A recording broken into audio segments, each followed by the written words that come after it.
घरर बोकी बोहूटा जदि अचानक चालाक हो जाए ना ताले ता विषय ना आदु खराब मंतव्य देबेनी।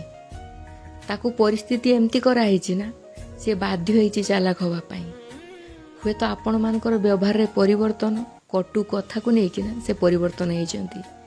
सेतिपाई निज व्यवहार बदलिया पाई चेष्टा करंतु, तांकू नुहे। परिस्थिति एमती सृष्टि कराई ना जे कि सी तांको सरलता ना हरई बसिचंती आ कहा ऊपर सहजरे विश्वास करि पारु नांती। सेहितिपाई सी आज चालाक हेकि छिड़ा होइछंती। आ एमती नारी मानकु ना मु सम्मान जणाए कहीं ना डेरी हो बरंच से निज जिनस निजे बुझी पारिले तांको स्थान कौन आ तांको चरित्र कौन बोली। कहीं ना दुनियार लोक माने खाली एइतपाई अछंती ना छोट बड़ मिछ सत कहीकि केवल तांको ठकई पारंती, काहाकू केबे किछि देई पारंतीनी, किंतु बहुत किछि जिनस मिछ सत कहीकि नेई पारंती।